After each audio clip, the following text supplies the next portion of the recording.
Close your eyes for a moment. Imagine you're standing in a place where the air itself feels heavy with secrets.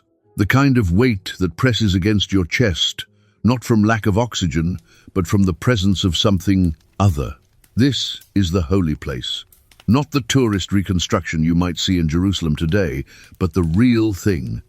1400 years before Christ walked the hills of Galilee, there was a tent that moved through the desert with a nation of former slaves, a tent made of goat hair and acacia wood and gold. So much gold that it caught the desert sun and threw it back like a challenge to heaven itself. But here's what we do know. They were kept in a breastplate, a sacred breastplate worn by the high priest of Israel, studded with 12 gemstones representing the 12 tribes. And when the nation faced impossible decisions, when war loomed or famine threatened or the path forward disappeared into fog, the high priest would enter the holy place, stand before the veil that separated humanity from the divine presence, and ask a question. And somehow, through these objects, God would answer. Yes or no. Go or stay. Fight or flee. Now, I know what some of you are thinking. This sounds like superstition, like rolling dice or reading tea leaves or casting lots, like some ancient Las Vegas casino of the soul. But consider this. In our world, we've replaced the Urim and Thummim with algorithms. We ask Google our questions. We consult data models and predictive analytics and experts with PhDs. We're still seeking certainty in a world that offers none. We're still standing in the smoke, asking for light. The difference is, we've forgotten how to listen to the answer.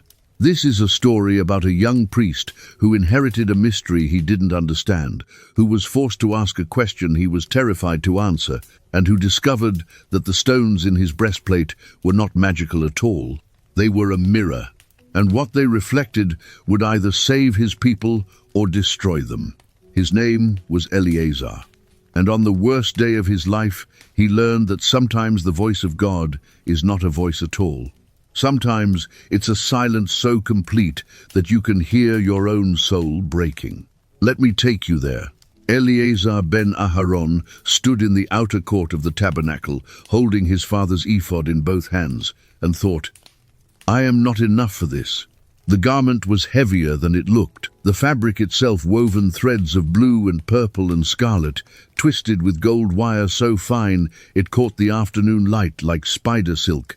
That part was surprisingly light, but the breastplate attached to it, the Choshen Mishpat, the breastplate of judgment, that was a different matter. 12 stones, each one the size of a man's thumb. Sardius, topaz, carbuncle, emerald, sapphire, diamond, jacinth, agate, amethyst, beryl, onyx, jasper. Not just precious, these were impossible. Stones that shouldn't exist in the desert. Stones that must have come from Egypt during the Exodus, plundered from Pharaoh's treasury before the Red Sea closed behind them. Each stone was engraved with the name of a tribe: Reuben, Simeon, Levi, his own tribe, the tribe of priests, Judah, Issachar, Zebulun, and on and on. The weight of a nation compressed into 12 stones, pressing against a man's heart.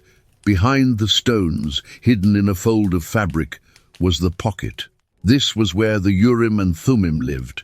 Eleazar had never seen them, not clearly. His father had shown him the pocket when he was 12 years old, during his initiation into the priesthood. He remembered the old man's hands, those hands that never trembled during sacrifice, that could slit a lamb's throat with precision and kindness, shaking as they opened the fold. "Do you see them?" his father had whispered.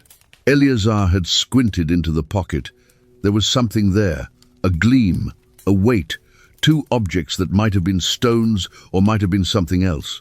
They seemed to shift when he tried to focus on them, like trying to look directly at a star. I think so," he'd said.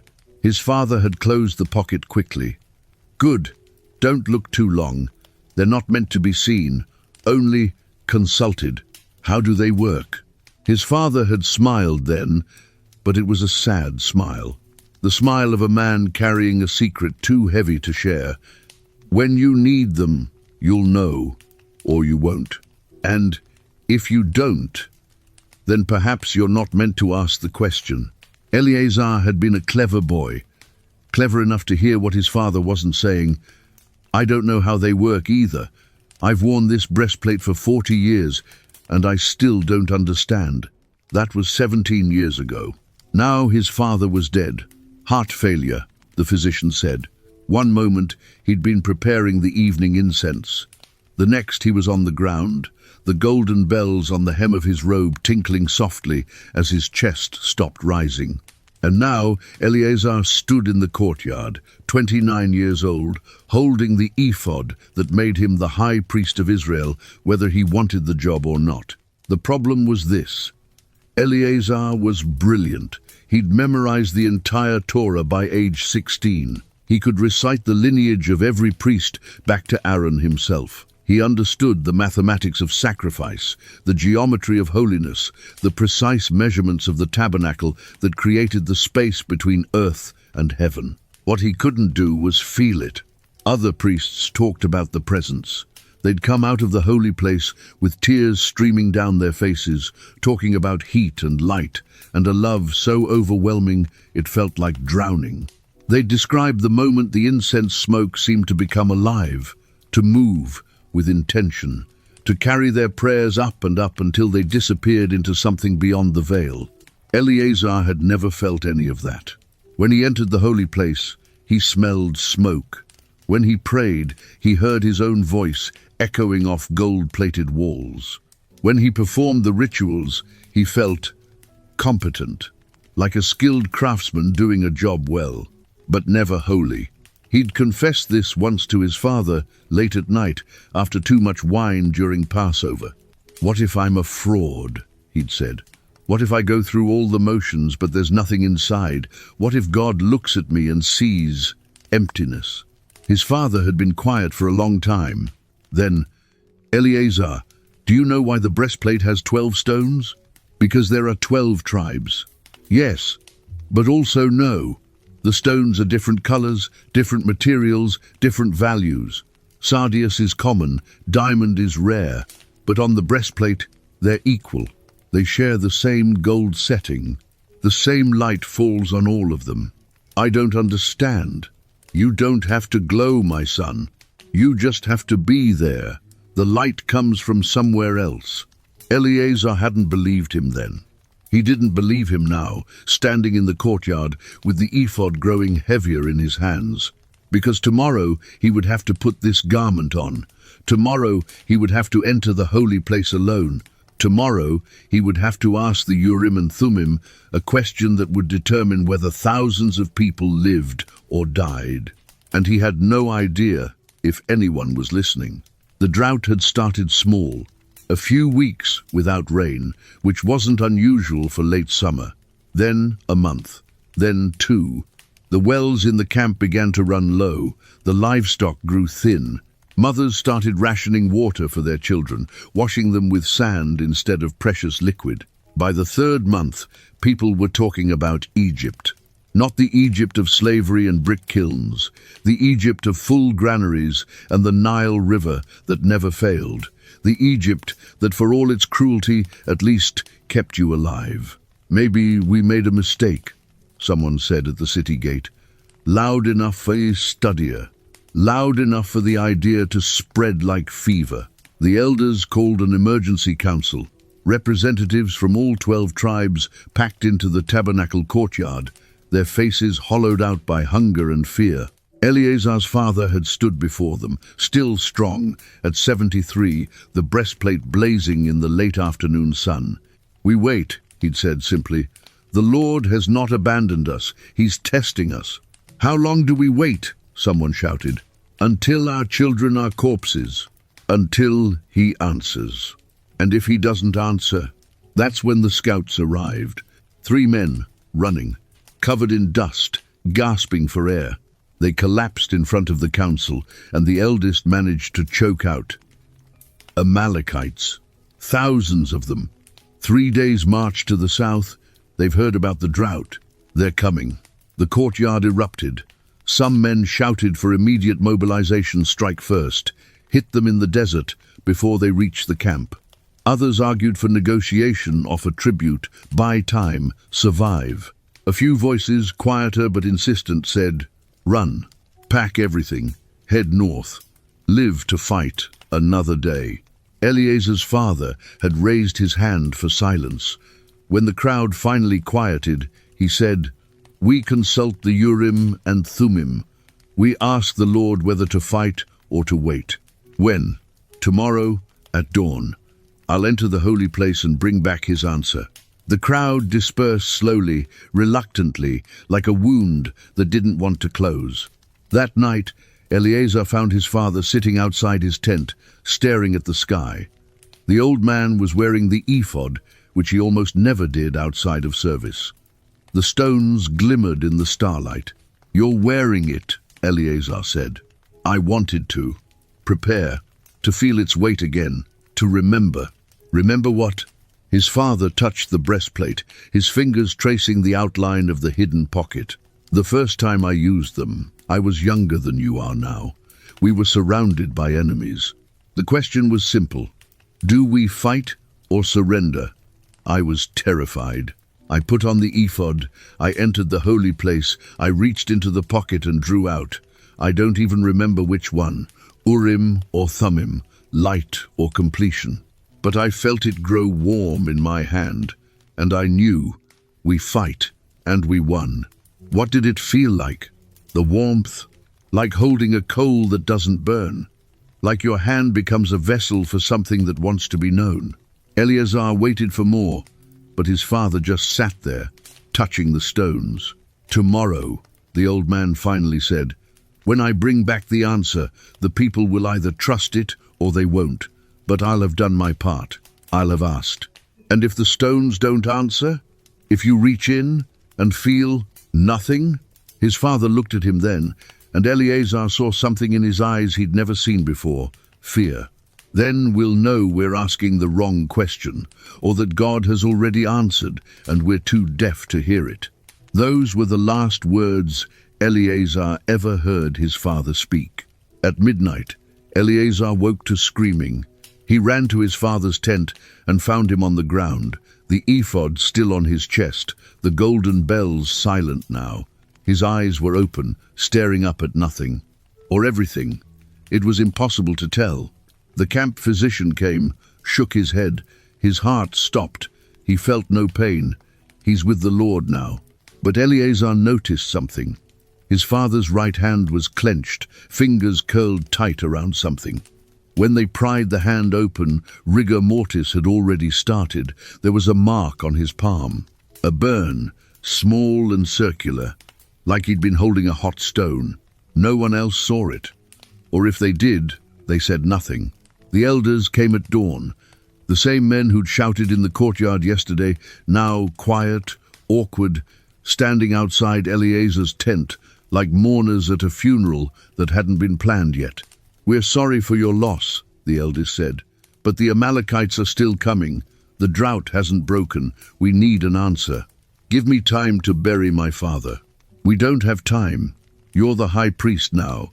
The ephod is yours. The question is yours." They handed him the breastplate, still warm from his father's body. And Eleazar, clever, brilliant, doubting Eleazar, looked down at the 12 stones, staring back at him like 12 silent witnesses, and thought, "I am going to fail." The entrance to the holy place is a curtain, not a door, not a gate. Just fabric blue, purple, and scarlet embroidered with cherubim, whose wings seem to move in the incense smoke. You don't open it like a door, you part it, you push through. It feels like being born.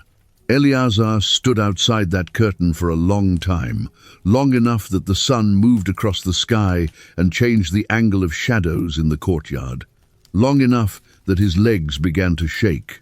Not from fear, though there was fear, but from the weight of the ephod on his shoulders. He'd performed the purification rituals, washed in the bronze laver until his skin felt raw, changed into the linen garments, pure white, no seams that might tear. placed the turban on his head with the golden plate that read, "Holy to the Lord," and finally, with help from 2 junior priests, lowered the ephod over his shoulders.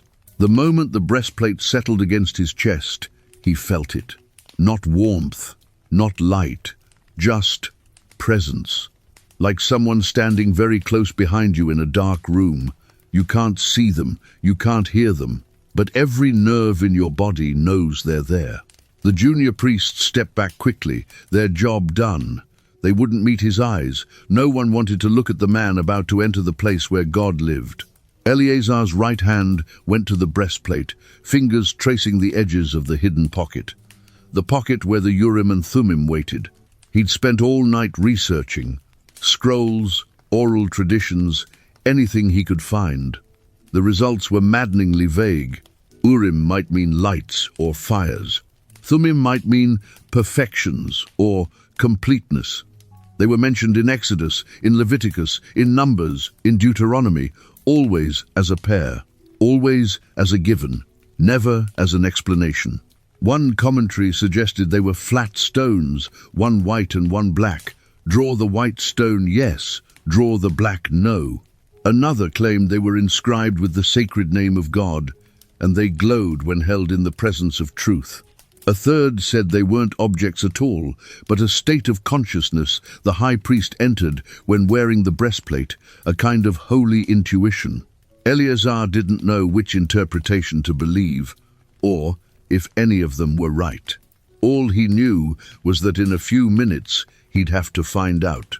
He took a breath, smelled the incense already burning inside myrrh, cinnamon, cassia, frankincense. The smell of heaven, they called it. To Eleazar, it smelled like smoke and desperation. He parted the curtain, stepped through, and entered a darkness that shouldn't exist. The holy place had no windows, no natural light.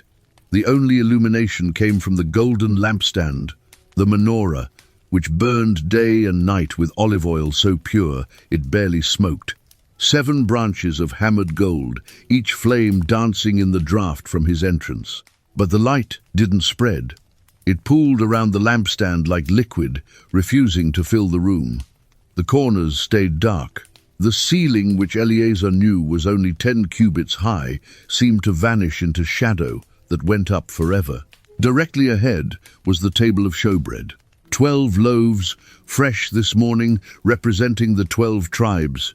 The bread no one was allowed to eat except priests, and even then only when it was replaced. It sat there on gold plates, still steaming slightly, an offering to a god who didn't need food, but apparently wanted the gesture. To his left, the altar of incense, small, gold-covered, with smoke rising in a thin column that didn't disperse. It went straight up, past the ceiling shadows, toward what? The sky? The throne room of heaven? The place where prayers became tangible things that could be weighed and measured?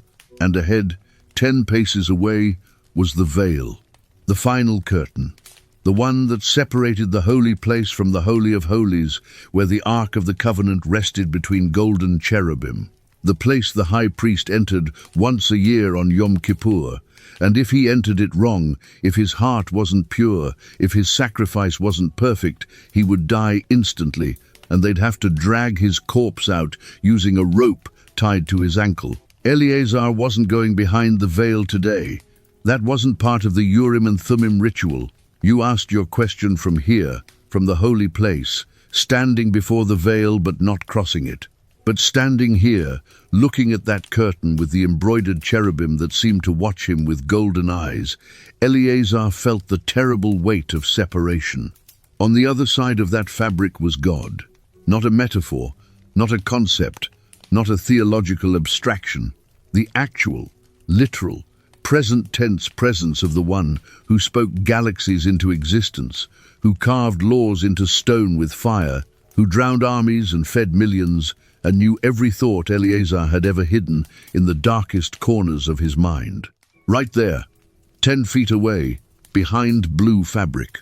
Eleazar's hands started to shake. He forced himself to breathe, forced himself to remember why he was here. The question. He had to ask the question. The elders had phrased it simply: should Israel march out to fight the Amalekites, or should we wait? A yes or no question. Binary. Clean. The kind of question the Urim and Thummim were designed to answer. Eleazar stepped closer to the veil. The incense smoke swirled around him, and for a moment he thought he saw patterns in it. Faces, wings, eyes, but when he blinked, there was only smoke. He reached up to the breastplate, found the pocket, slipped his fingers inside, and froze. Because he couldn't feel anything. His fingers moved through empty fabric, no stones, no objects, nothing. Panic spiked through him. Had someone stolen them? Had his father been buried with them by mistake? Were they never there at all? Just a legend, a metaphor, a 3,000-year-old lie? He pushed his hand deeper into the pocket, past the wrist now, searching desperately. And then his fingertips brushed something. Not stone, not metal. It was smooth, cool. And the moment he touched it, the 7 flames of the menorah flickered in unison, as if a wind had blown through the room. But there was no wind. Eleazar's heart hammered in his chest. The golden bells on his robe, hem he'd forgotten about those, started to chime softly with each beat of his pulse. Ting, ting, ting. He wrapped his fingers around the object, started to pull it out. And a voice, not a sound, but a pressure in his skull, said, "What are you really asking?" Eleazar's hand stopped. The voice came again. Not from the veil, not from the smoke. From inside his own head, but in a tone that wasn't his. "You want to know if Israel should fight, but what you're really asking is, am I worthy to answer? Am I holy enough to hear me? Am I enough?" Tears started running down Eleazar's face. He didn't know why. "Ask the real question," the voice said, "or receive no answer at all." And Eleazar stood there, hands still in the pocket, surrounded by smoke and darkness and the terrible, loving silence of God, and realized he'd been asking the wrong question his entire life. Let me pull you out of that moment for just a second. I need you to understand what Eleazar was holding in his hand, because here's the thing about the Urim and Thummim. We don't know what they were, not really. And that absence of knowledge has driven scholars absolutely insane for millennia. The Hebrew words themselves are mysterious. Urim Orim shares a root with or, which means light, but it's plural, lights. Why plural? What kind of lights? Thummim, temim, comes from tamim, meaning complete, perfect, whole. Again, plural. Perfections, holinesses. Together, they're always mentioned as a pair. Light and completeness, fire and truth, revelation and integrity. The Greek Septuagint, the ancient translation of the Hebrew Bible, renders them as revelation and truth. The Latin Vulgate calls them doctrine and truth. Nobody could agree on what they actually were, so they translated the function instead of the object. Here's what we know from the biblical text. They were placed in the breastplate of the high priest. Exodus 28-30 is explicit. "And you shall put in the breastplate of judgment, the Urim and the Thummim, and they shall be over Aaron's heart when he goes in before the Lord." They were used for making decisions. In 1 Samuel, when King Saul wants to know if he should pursue his enemies, he says, "Bring the ephod here, the ephod with the breastplate with the Urim and Thummim." They gave binary answers. Yes or no. Go or stay. Guilty or innocent. In the book of Ezra, men who couldn't prove their priestly lineage were told to wait until there should be a priest with Urim and Thummim to decide their case. And then, sometime after the Babylonian exile, they vanished. No explanation, no ceremony. One day the high priest had them, the next generation didn't. By the time of the Second Temple, the one Herod would eventually rebuild, the one Jesus would walk through, the breastplate was still there, still worn, still studded with 12 stones. But the pocket was empty. The Talmud, That vast ocean of rabbinical commentary preserves dozens of theories. Some rabbis said they were two stones, one inscribed with yes and one with no. You'd reach into the pocket blind, draw one out, and that was God's answer. Sacred lots. Divina dice. Others claimed the stones of the breastplate itself were the Urim and Thummim, that when you asked a question, certain stones would glow or grow warm, and you'd read the illuminated letters to spell out God's response. A kind of holy Ouija board made of gems. A third tradition said they were inscribed with the sacred name of God, the Tetragrammaton, YHWH, and that speaking a question while touching them would cause the name to shine with supernatural light, filling the priest's mind with certainty.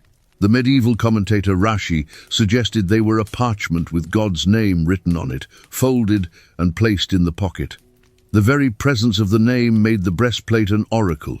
Maimonides, the great rationalist, argued that the Urim and Thummim didn't work mechanically at all. They were a focus for prophetic consciousness. The high priest would ask his question, and the Holy Spirit would descend on him, granting supernatural knowledge. The objects were just anchors, training wheels for the soul.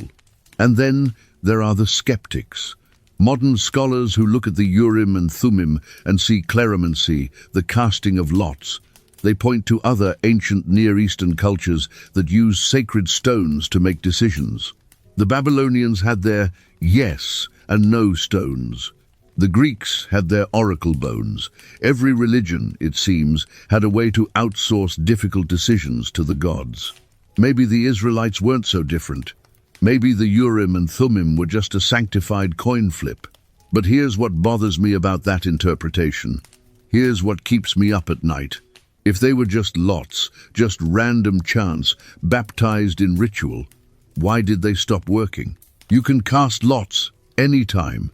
You don't need a temple for that. You don't need a priest. You can flip a coin in your kitchen and get the same binary outcome. But after the exile, the Jewish people said, "We can't use them anymore. We've lost the knowledge. We've lost the connection." What kind of random system requires knowledge to operate? Unless it wasn't random at all. Unless the Urim and Thummim were something else entirely. Not a machine for generating answers, but a mirror for revealing what was already true. A way to bypass the noise of human anxiety and touch something deeper.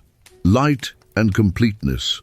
Not, here's what you should do, but here's what you already know if you're whole enough to see it. That's the technology, not magic, not mechanics. Wholeness. And standing in the holy place with his hand in the pocket, touching something smooth and cool and utterly mysterious, Eleazar was about to discover that he was anything but whole. Eleazar pulled his hand out of the pocket. Empty. He stared at his palm. No stone, no light, no heat, just his own skin, slightly damp with sweat. But he'd felt something. He knew he had. The moment his fingers brushed it, the menorah flames had flickered. The voice had spoken in his head. Ask the real question. But he didn't know what the real question was. He only knew the question the elders had given him. Should we fight the Amalekites or wait? He took a breath, steadied himself, reached into the pocket again. This time, his fingers closed around something immediately. It was there, solid, real, roughly the size of a date pit, smooth on one side, slightly textured on the other. He pulled it out. In the lamplight, it looked like polished stone, white, with veins of grey running through it like smoke frozen in marble. It sat in his palm, ordinary and impossible at the same time. He waited for it to glow, to grow warm, to do something. It just sat there. Eleazar's throat tightened. Maybe he was supposed to draw the second one. He reached back into the pocket with his other hand, searching. Found another object, similar size, different texture. Pulled it out. This one was darker. Black stone, or possibly obsidian, with a surface so smooth it reflected the lamplight like a mirror. Two stones. One light, one dark. Urim and Thummim, Or maybe just rocks. He held them both, one in each palm, and spoke the question aloud. His voice sounded small in the vast darkness of the holy place. Lord God of Israel, should your people march out to meet the Amalekites in battle, or should we wait for your deliverance? The stones did nothing. No warmth, no light, no voice in his head. Just two pieces of mineral sitting in his hands, while the incense smoke curled around him indifferently. He tried again, louder this time. We seek your guidance, O Lord. Do we fight, or do we wait? Nothing. The panic started in his chest, a tight, hot wire of fear. This was supposed to work. His father had used these stones dozens of times. Other high priests going back to Moses had consulted the Urim and Thummim and received clear answers. Yes or no. Light or darkness. The will of God made manifest. Why wasn't it working? He looked down at the stones, turning them over in his palms. Maybe he was holding them wrong. Maybe there was a ritual he'd forgotten. Some specific prayer or posture, or the white stone slipped from his hand. He lunged to catch it, but it hit the gold-plated floor with a sharp tink and rolled toward the veil. Eleazar scrambled after it on his hands and knees, the bells on his robe jingling frantically. The stone rolled in a perfect straight line, as if pulled by a string, and came to rest exactly at the base of the veil, right where the fabric touched the floor, right at the threshold between the holy place and the Holy of Holies. Eleazar crawled forward, reached for the stone, and stopped. Because from beneath the veil, from the darkness of the inner sanctuary where the Ark of the Covenant rested, he felt something. Not light, not sound, presence. The same feeling you get when you're alone in a room and suddenly, without seeing or hearing anything, you know someone else has entered. The hair-raising certainty of being watched. The presence was looking at him. Eleazar's hand hovered over the white stone, inches from the veil. Every instinct screamed at him not to touch it, not to reach any closer to that curtain. If his hand crossed the threshold, even by accident, but he needed the stone. He couldn't go back to the elders empty-handed. He couldn't tell them the Urim and Thummim had failed. He grabbed the stone quickly, pulled back, scrambled to his feet. His heart was hammering so hard the bells sounded like an alarm. He looked down at the two stones in his hands, white and black, light and dark, yes and no. But which was which? And did it even matter if they weren't responding? He stood there for what felt like hours, but was probably only minutes. The incense smoke continued to rise. The lamp continued to burn. The presence behind the veil continued to watch. And Eleazar realized with sick certainty he had no answer to bring back. The stones were silent. God was silent.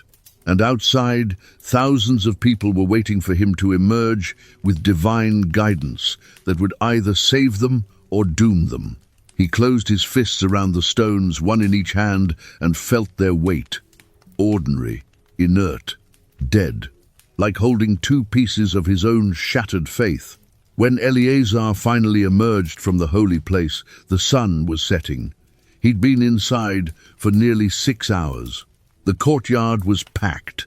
Not just the elders, but hundreds of people, men, women, children, pressing against the barriers that kept lay people away from the sacred space. Their faces were gaunt from the drought, desperate, hungry for an answer. The moment they saw him, a hush fell. Then a roar of questions. What did he say? Do we fight? Did the stones speak? What's the answer? Eleazar stood at the entrance to the holy place, still wearing the ephod, the breastplate heavy against his chest. The Urim and Thummim were back in the pocket now, hidden, silent. The chief elder, a man named Nashon, from the tribe of Judah, stepped forward. His voice was controlled, but Eleazar could hear the tension underneath. Well? Eleazar opened his mouth. Nothing came out. What was he supposed to say? I asked, but the stones didn't answer. I held them in my hands, but they were just rocks. I stood before the presence of God, and all I felt was emptiness. He couldn't say that. If he admitted the Urim and Thummim had failed, it would mean one of two things. Either God had abandoned Israel, or Eleazar himself was unworthy to receive the answer. Either option would destroy what little faith held this panicked nation together. So he did what clever people do when they don't know the answer. He stalled. "The matter is complex," Eleazar said slowly. "The Lord's wisdom is not always immediate. I need time to discern." "We don't have time," someone shouted from the crowd. "The Amalekites will be here in 2 days. "Then give me those 2 days," Eleazar said, his voice firmer now. "I will fast. I will pray. I will seek clarity." Nahshon stepped closer, lowering his voice so only Eleazar could hear. "Did the stones respond, or didn't they?" Eleazar met his eyes. "The stones are not a mechanism. They're a conduit. Sometimes the message requires interpretation." It wasn't a lie. Not exactly. It was a truth told at an angle. Nahshon stared at him for a long moment. Then, loud enough for the crowd to hear, "Very well. The high priest requires 2 days to seek the Lord's full counsel. We will wait." The crowd erupted again, some in anger, some in relief, most in confusion.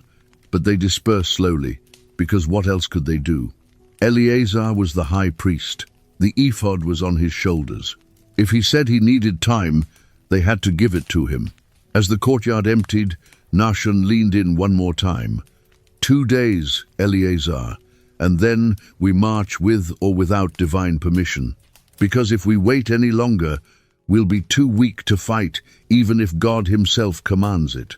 Eleazar nodded, waited until the elder left, then stumbled back to his tent, tore off the ephod, and sat in the darkness with his head in his hands.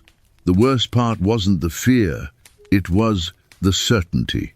He'd suspected for years that he wasn't fit for this role, that his intellectual understanding of ritual was no substitute for actual faith, that he was a fraud in holy clothing, going through motions he didn't truly believe in.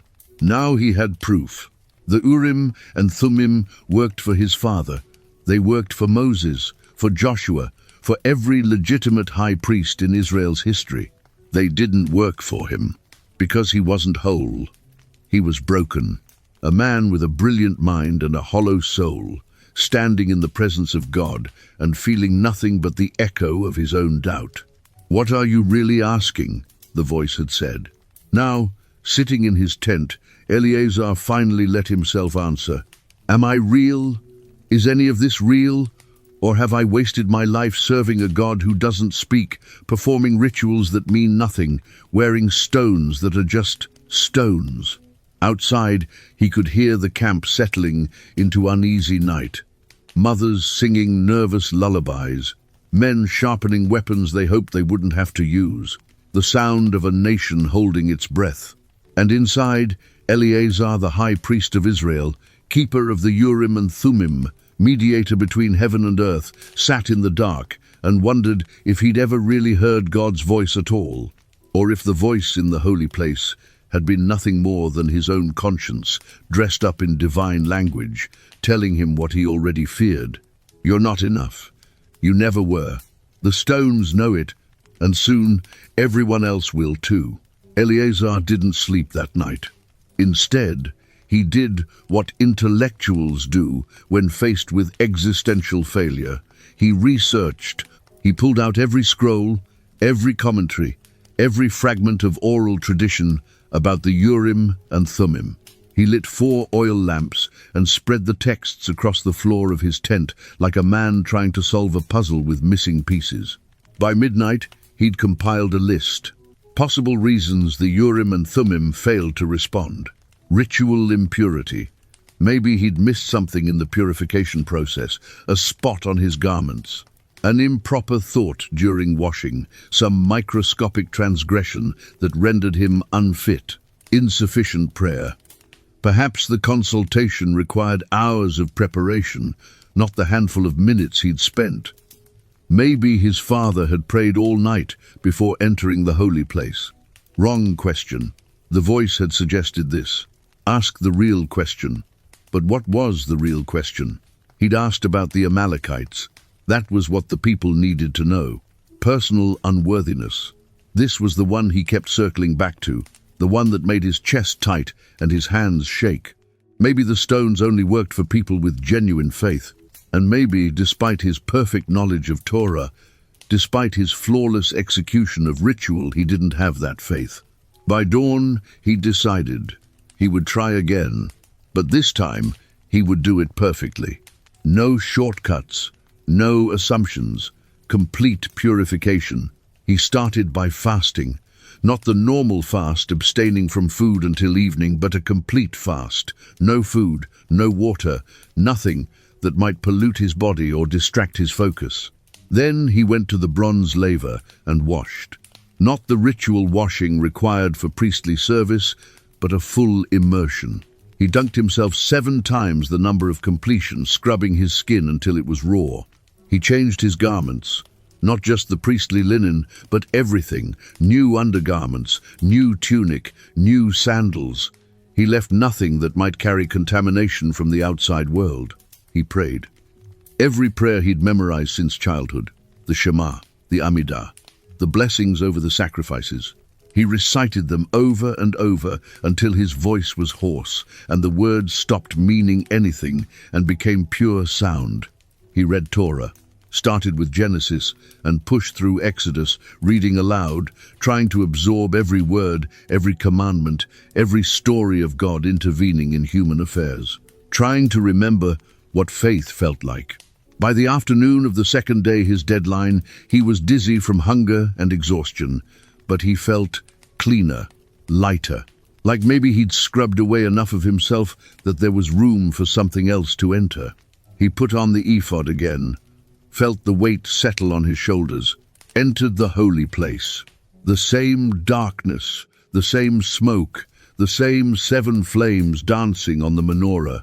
He walked to the veil, stood in the exact spot he'd stood before, reached into the pocket, found the stones immediately, pulled them both out, held them in his palms, spoke the question with every ounce of conviction he could muster. Lord God of Abraham, Isaac, and Jacob, God of my father Aaron, I stand before you purified and humbled. Should Israel march to battle against the Amalekites, or should we wait for your deliverance? The stones sat in his hands, cold, silent, dead. Eleazar's legs buckled. He fell to his knees, still holding the stones, and felt something break inside him. It wasn't working. The purification hadn't changed anything. He was still the same hollow man, just cleaner and hungrier. Why won't you answer? He whispered. I've done everything right. I've followed every rule. I'm pure. I'm prepared. What more do you want from me? The smoke swirled. The flames flickered. And in the silence, Eleazar heard an answer, not in words, but in the sudden, terrible clarity that comes when you finally stop lying to yourself. You're not trying to hear me.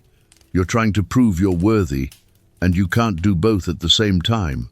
He looked down at the stones in his hands, at the elaborate breastplate on his chest, at the gold-plated walls reflecting lamplight like frozen fire.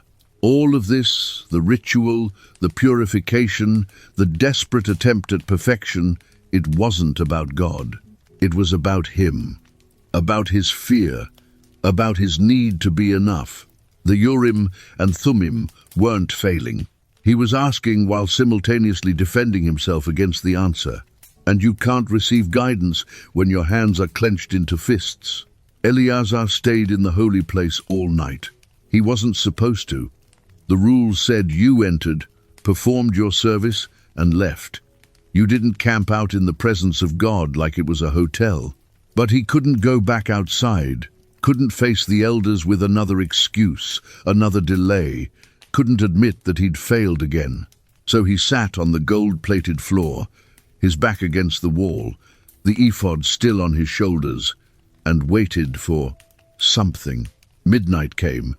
The oil in the menorah needed refilling, but no one would enter to do it while the high priest was inside. The flames grew smaller, the darkness grew deeper.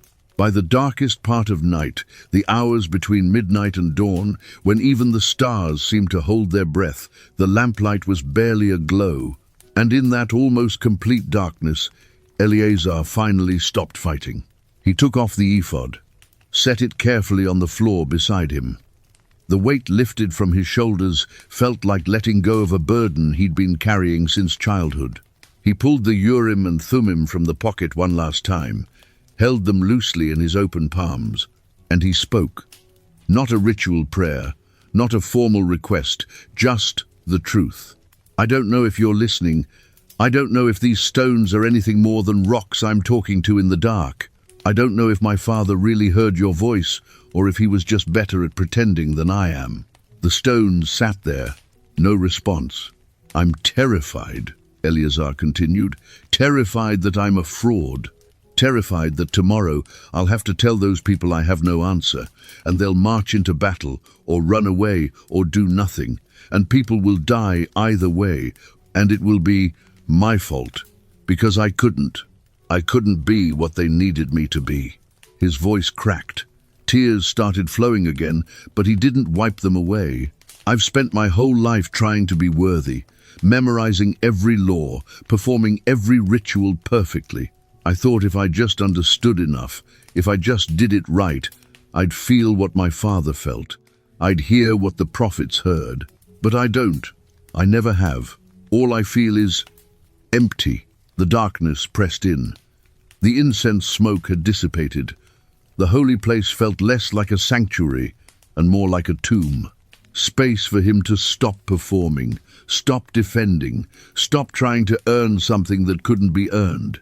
What if God had been waiting this entire time for Eleazar to stop talking and start listening? But listening didn't mean hearing words. It meant feeling the resonance of truth in his own chest. It meant trusting that still, small voice that whispered beneath all his anxiety and doubt. He looked down at the stones in his hands. In the near darkness, he could barely see them. One slightly lighter than the other, but both just shapes, just objects. And for the first time, he stopped waiting for them to do something. Instead, he asked himself not the stones, not God, but himself. What do I actually know is true? The Amalekites were coming. That was true. Israel was weak from drought. That was true. If they fought now, in their current state, they would likely lose. That was also true. He didn't need stones to tell him that. Any military commander could calculate those odds. But if they waited too long, they'd be even weaker. So waiting indefinitely was also a losing strategy. So what was the third option? The option that wasn't fight or flee, but something else entirely? And suddenly, like someone had turned up the lamplight, even though the flames hadn't changed, he saw it. They needed water. That was the core problem, not the Amalekites. The Amalekites were a symptom. The drought was the disease. If they could break the drought, everything else would shift. The people would have strength. The Amalekites might even reconsider attacking a nation that was clearly still under divine protection. But how do you break a drought? You ask for rain, you pray, you sacrifice. And Eleazar's heart started beating faster. You find water yourself. There were springs in the mountains to the north. His father had mentioned them once, years ago. Difficult to reach, but possible. If they sent a small, fast team to scout those springs while the main camp stayed put, bought time, appeared weak. It wasn't fight or wait. It was prepare. Eleazar looked down at his hands. The stones were still there, still silent, still just stones. But for the first time in his life, he didn't need them to glow, because the answer wasn't in the stones. It was in him. In the space between his doubt and his training, in the intersection of what he knew and what he trusted, the Urim and Thummim hadn't failed. They'd been waiting for him to stop looking for magic and start accessing wisdom. There's a story Eleazar's father told him once, a story he'd never fully understood until this moment, sitting in the darkness with stones in his hands and certainty in his heart. It was about Aaron, the first high priest, Moses' brother. Aaron, who made the golden calf while Moses was on the mountain. Aaron, who let the people's fear turn into idolatry. Aaron, who should have been disqualified from priesthood forever, but instead became its founder. Why him? Young Eleazar had asked. Why would God choose someone who failed so badly? His father had been quiet for a long time. Then he said, "What makes you think it was a failure? He made an idol. He led the people into sin." Yes, and then what happened? Moses came down, thousands died. Aaron was humiliated. And then, God told Moses to make him high priest anyway. His father nodded. Do you know what the Urim and Thummim mean, Eleazar? Light and completeness. Yes, but not perfection. Completeness, wholeness. The Hebrew word tamim doesn't mean flawless, it means integrated, complete, all the pieces present, even the broken ones. Young Eleazar had frowned. I don't understand. Aaron knew what it was to fail, to doubt, to make the wrong choice in a moment of fear, and that knowledge that brokenness didn't disqualify him from priesthood. It qualified him. Because a priest doesn't stand before God as a perfect mediator, he stands as a complete human, which means bringing all of himself, the doubt, the failure, the fear, all of it. But how does that help anyone? His father had smiled. Because when the people come to you in their doubt and failure and fear, you won't just recite laws at them. You'll recognize them. You'll see yourself. And you'll know that God can work with brokenness, because he's working with yours. Sitting in the holy place now, Eleazar finally understood. He'd been trying to be Moses, the one who went up the mountain and came back with perfect revelation, with tablets of stone that couldn't be questioned. But he was Aaron, the one who made mistakes, who doubted, who stood in holy places feeling utterly unholy. And maybe that was exactly who was supposed to wear the breastplate. Because the Urim and Thummim weren't a shortcut around human wisdom. They were a mirror that reflected it, a tool that only worked when you stopped trying to be more than human and accepted being completely human.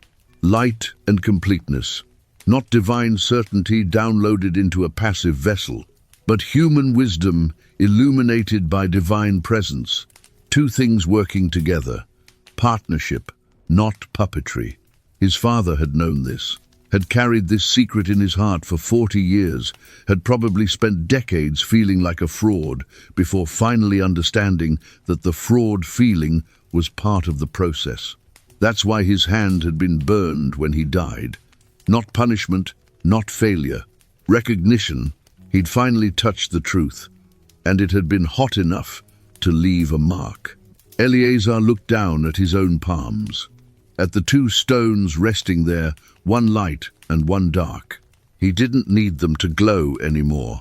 He just needed to trust that the answer forming in his own mind, the plan to send scouts, to find water, to prepare rather than panic, was valid, was real, was enough. Because maybe that's what the stones had always been for. Not to replace human judgment, but to sanctify it, to say, yes, your wisdom matters. Your careful thinking matters. Your integration of law and love and logic matters. You are the oracle.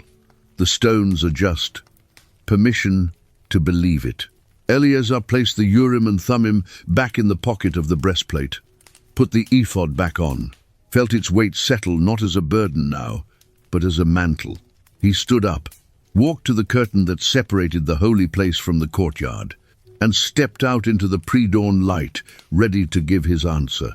Not because the stones had spoken, but because he finally had.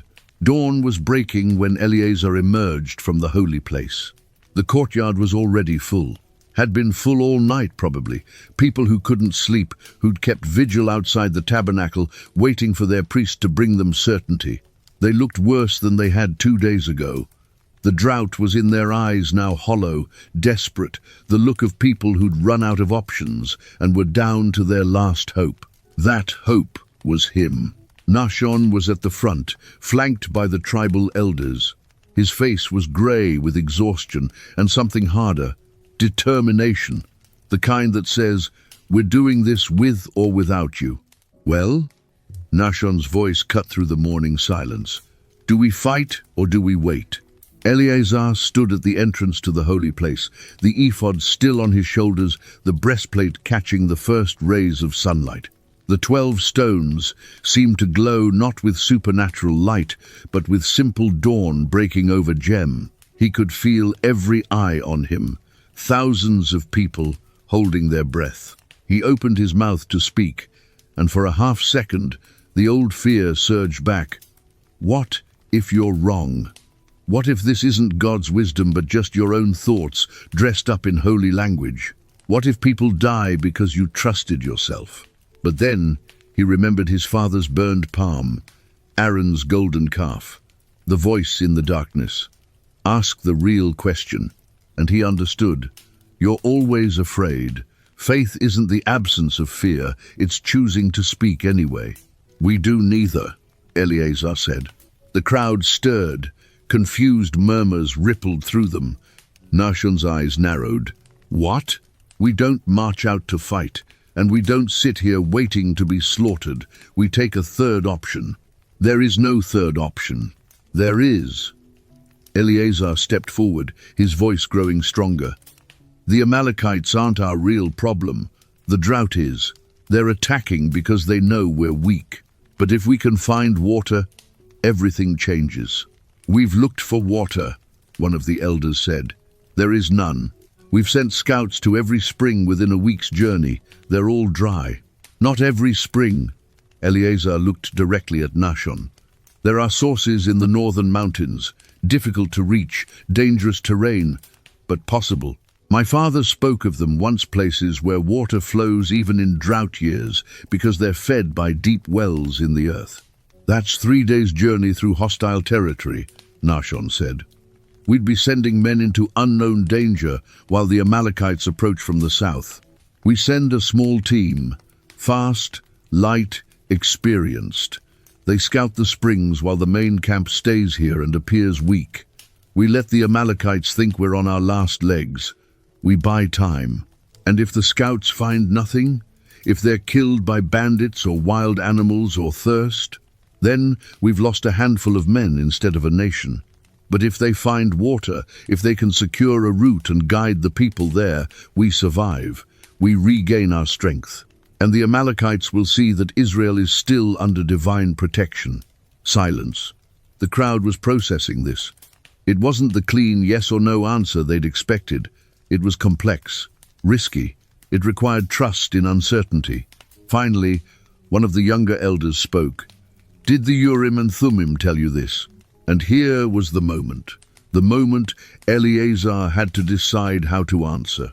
He could lie, say yes. The stones glowed with divine fire and spelled out this plan in letters of light. That's what they wanted to hear. That's what would make them trust the decision. Or he could tell the truth. He chose the truth.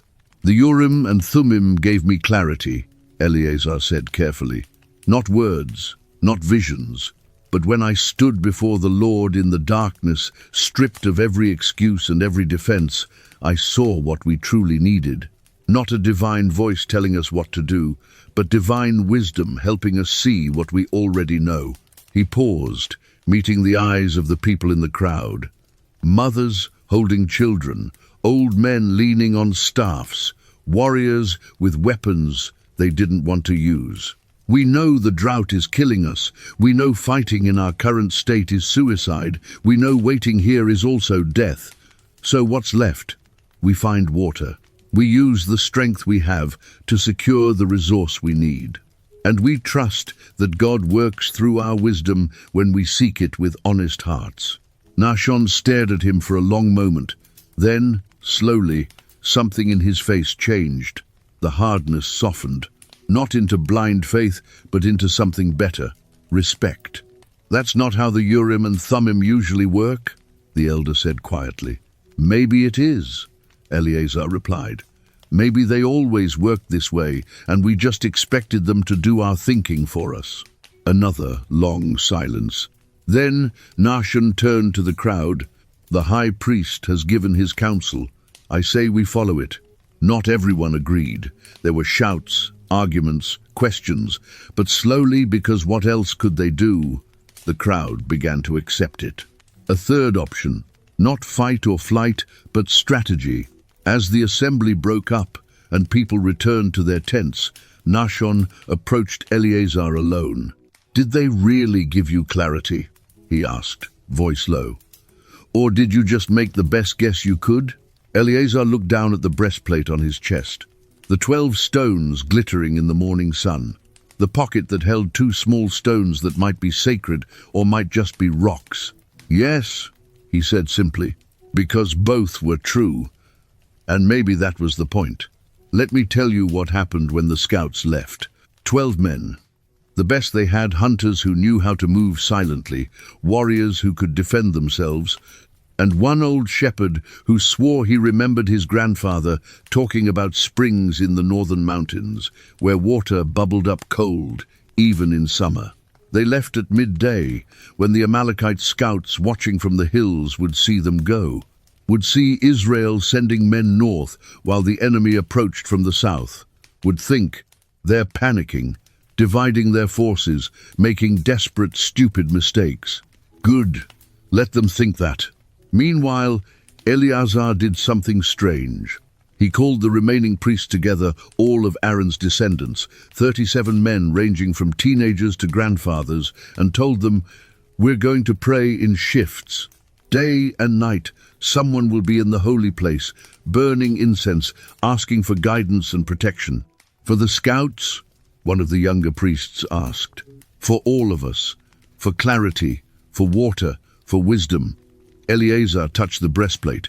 "The Urim and Thummim aren't magic. They're a practice, a way of aligning ourselves with truth. And I think we've been treating them like a vending machine, put in a question, get out an answer, instead of what they really are, which is a discipline of wholeness. Urim light comes when we're willing to see clearly. Thummim completeness comes when we stop fragmenting ourselves into what we think we should be and just are." The older priests nodded slowly.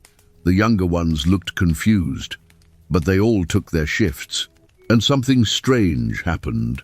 On the second night, a young priest named Ithamar came out of the holy place with tears streaming down his face. "What happened?" Eleazar asked. "I felt it," Ithamar whispered. "I was standing there praying and I felt warmth, like someone had lit a fire inside my chest. And I just knew the scouts had found water." Eleazar's heart skipped. "How do you know?" "I don't know how I know, but I know." The next morning, another priest reported the same thing. And the morning after that, 2 more. They were young, these priests. Not trained in theology, not experts in ritual. Just honest men standing in sacred space, asking honest questions. And the stones were responding, not with light, not with audible voices, but with that subtle warmth, that internal certainty that felt like truth resonating in the bones. On the 4th day, the scouts returned.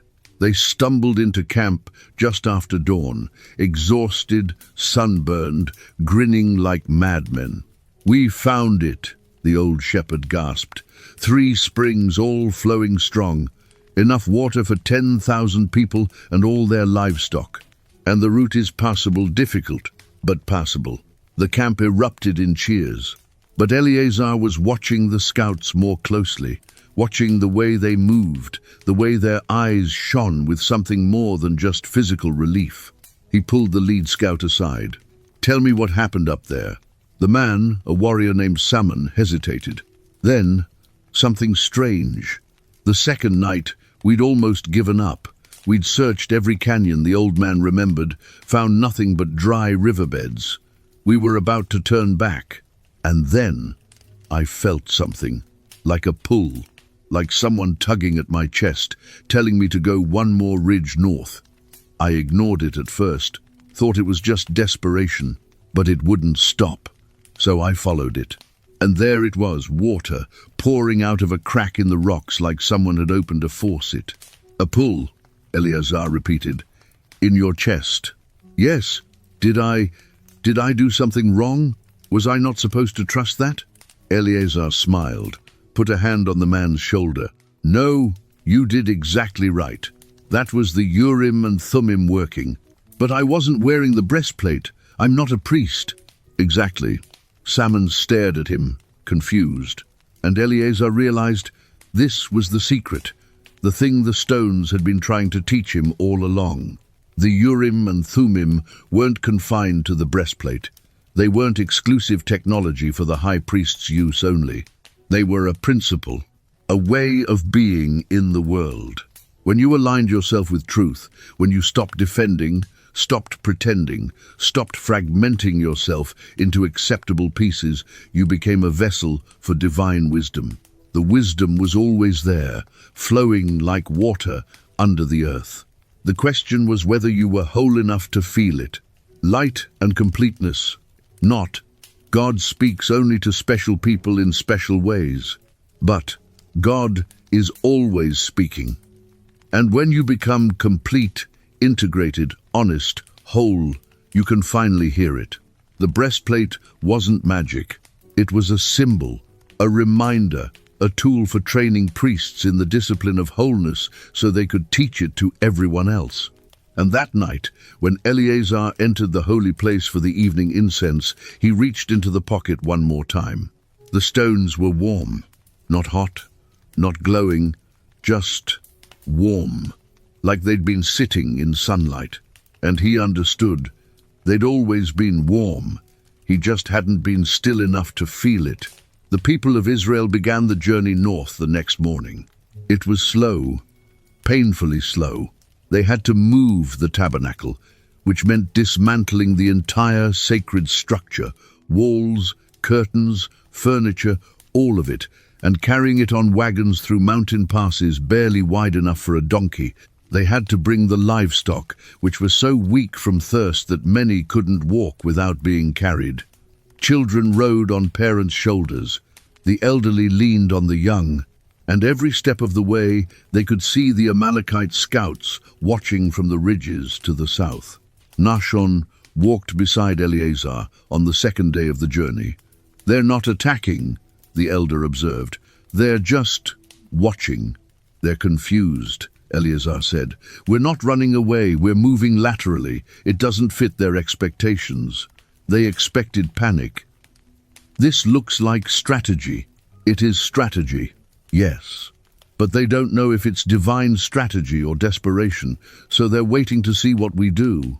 And when we reach the water? When we reach the water, they'll see a people who shouldn't have survived, who were on the brink of death and somehow found life in a place no one expected.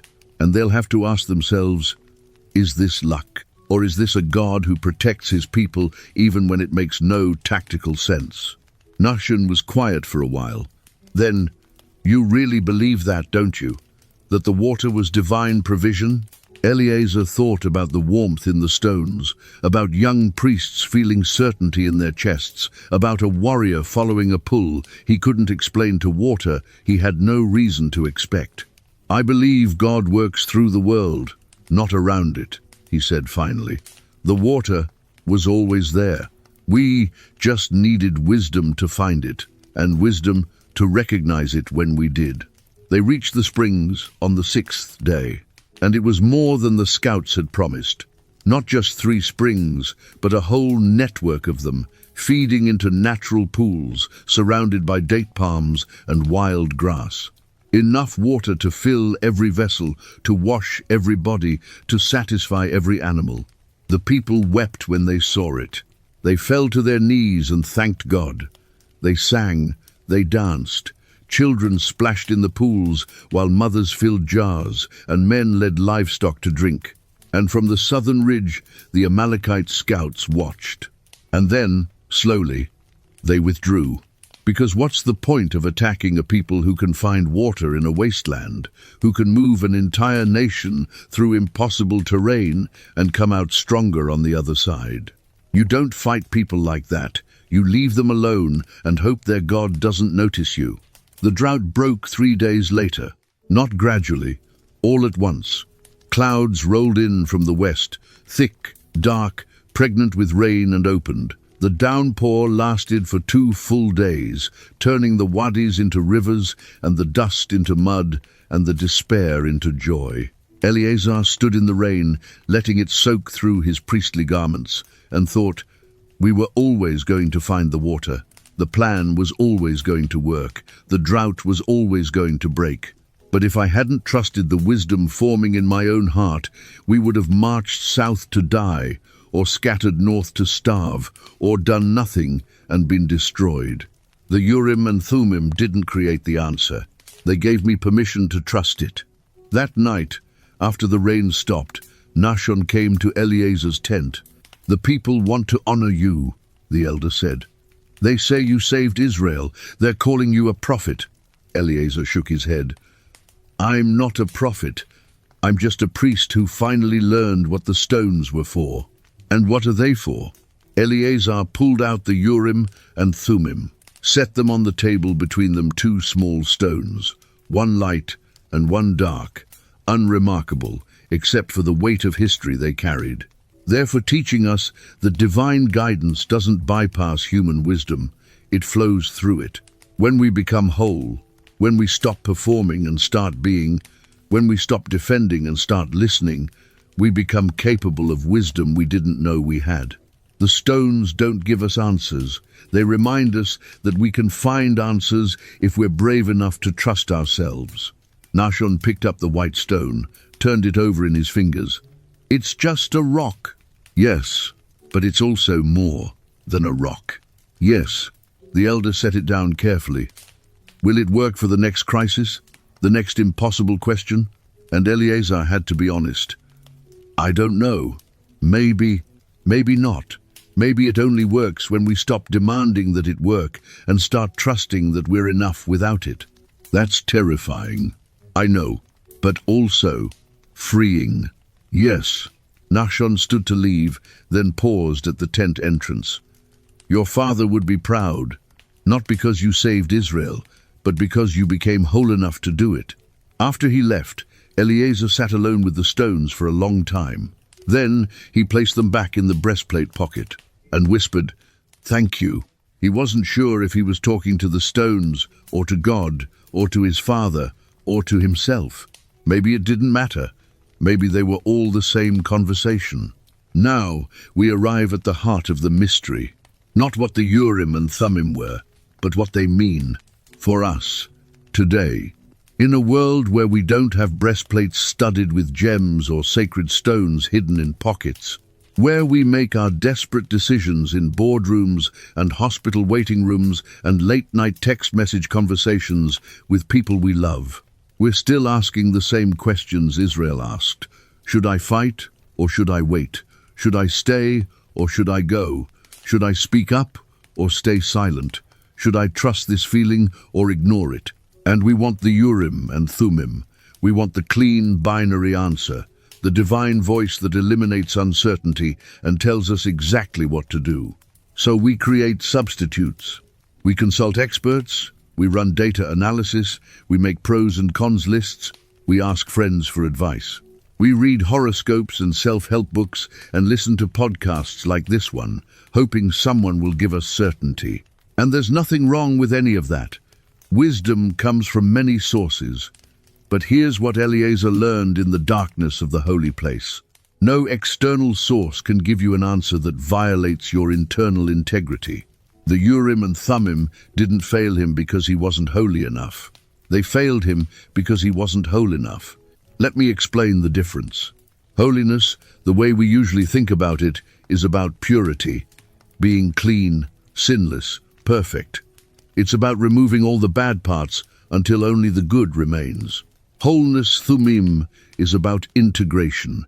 It's about bringing all your parts together, the doubt and the faith, the fear and the courage, the knowledge and the uncertainty.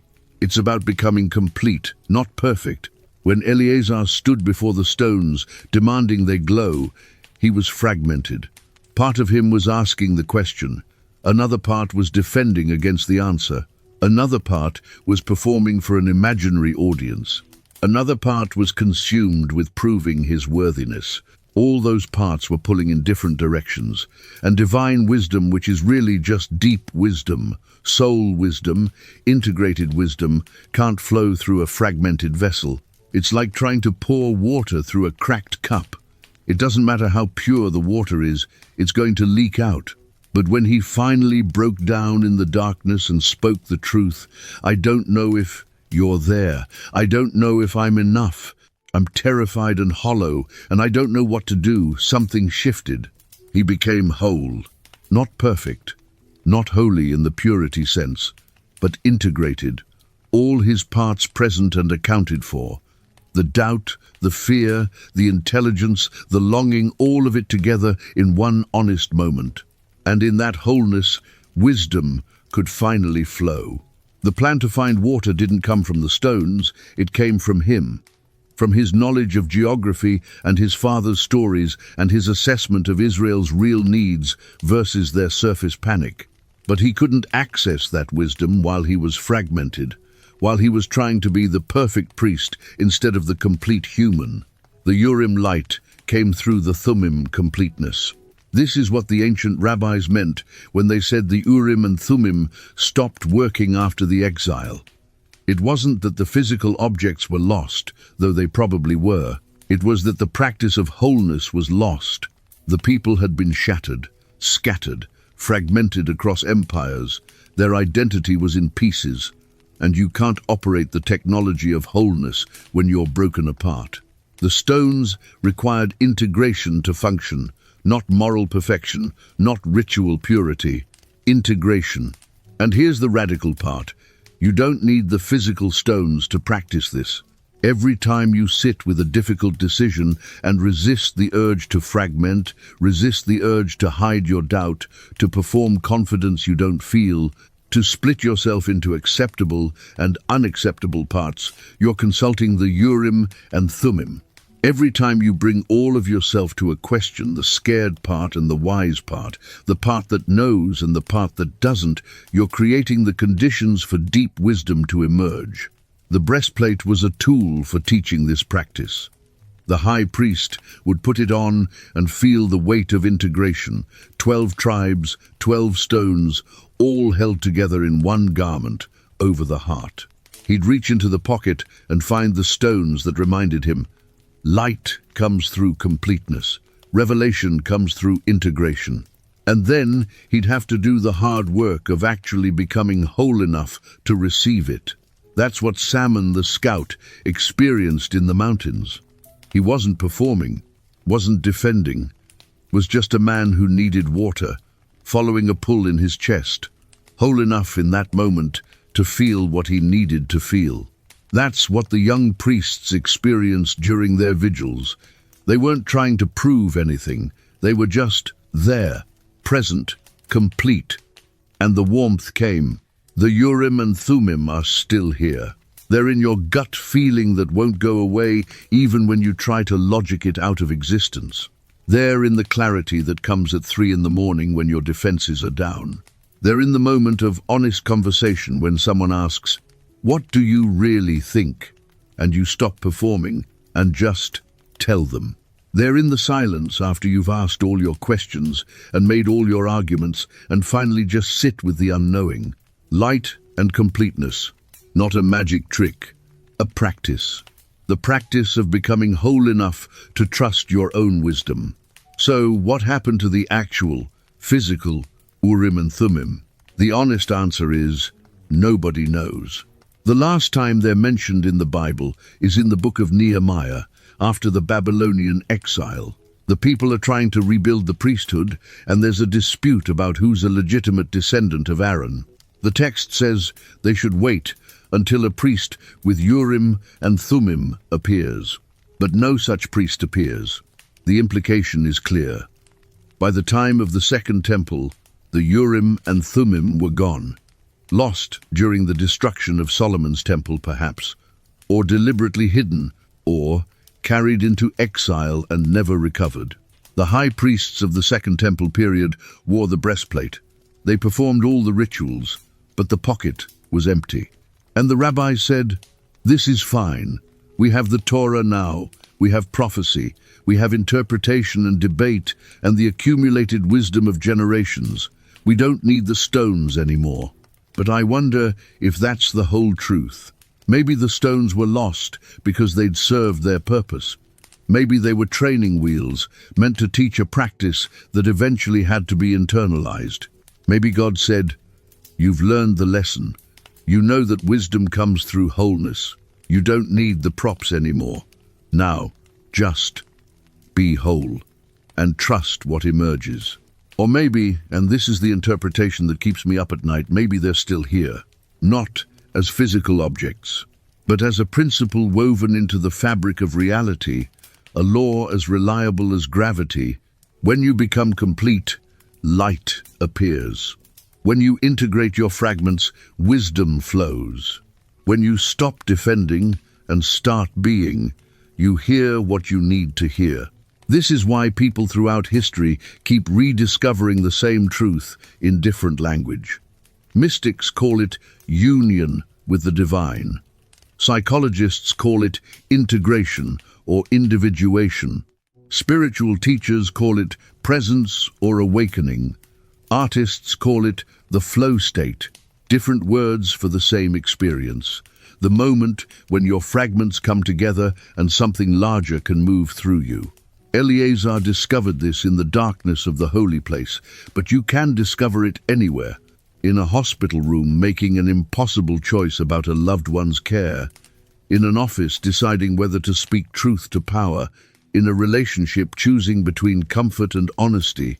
In a moment of personal crisis, when all your certainties have collapsed and you're left with just yourself. That's when the Urim and Thummim activate.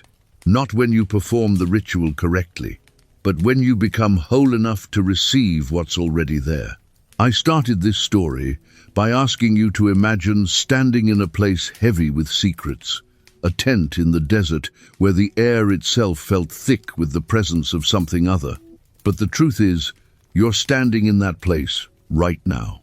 Whatever room you're in, whatever car or train or walking path, whatever ordinary space you occupy at this moment, that's the holy place.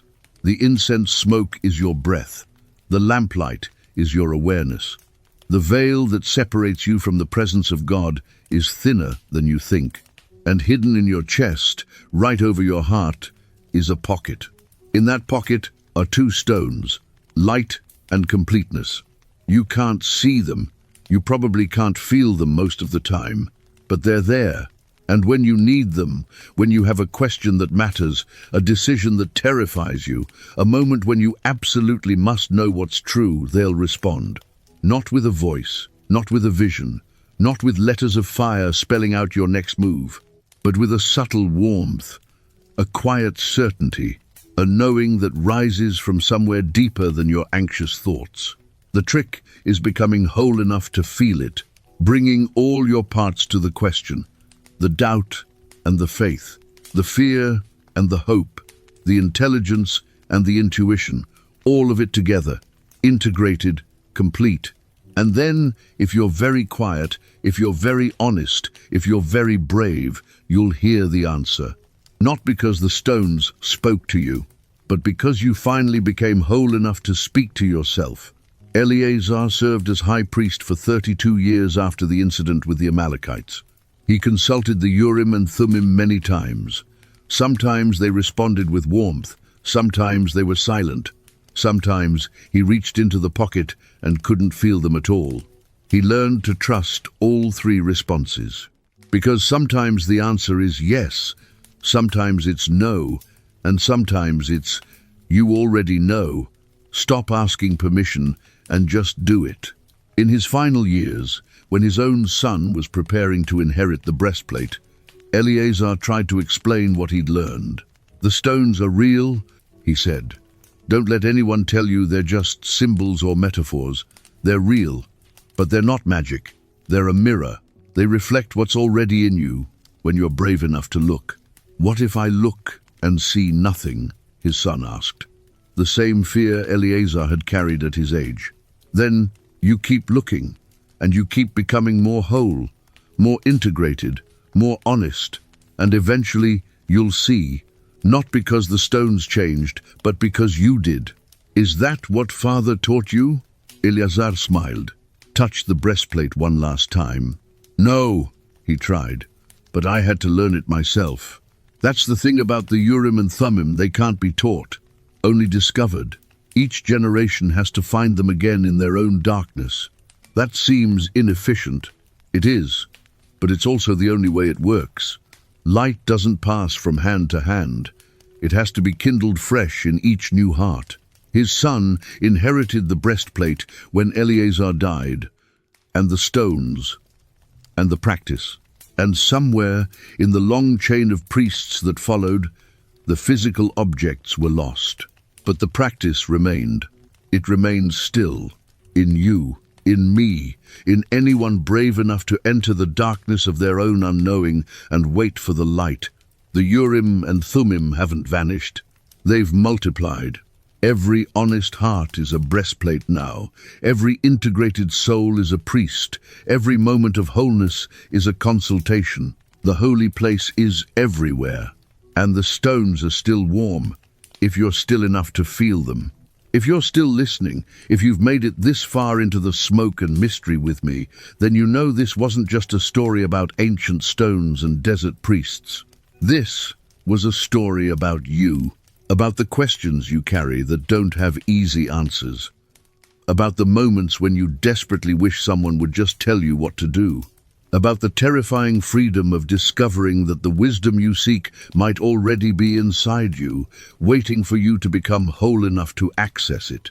The Urim and Thummim are gone, or they're hidden, or they've been there all along, disguised as the still, small voice you keep ignoring because you're waiting for something louder. What I know is this: the next time you face an impossible decision, you have a choice. You can fragment yourself, split into the part that's scared, and the part that's performing, and the part that's defending, and the part that's desperate for certainty. You can scatter your energy in 1,000 directions, hoping one of them leads to the right answer. Or you can gather yourself, bring all your parts into one room, the doubt, the knowledge, the fear, the hope, and sit with them in honest presence. Become complete, just for a moment, whole. And then ask your question, not to the stones, not to God, not even to yourself. Just ask it, into the silence, into the darkness, into the space between knowing and unknowing. And wait. For the warmth, for the clarity, for the light that comes through completeness. It will come. Maybe not in the form you expect, maybe not with the certainty you crave, but it will come. Because you are the high priest of your own life. And the Urim and Thummim you carry the capacity for light and wholeness are more real than any stones that ever sat in an ancient pocket. Trust them. Trust yourself. And when the answer emerges, when you finally know what you need to know, don't ask for proof. Just act. That's what faith is. Not believing in magic, but trusting that wisdom and wholeness are two faces of the same truth. And that you, imperfect and doubting and beautifully human, are capable of both.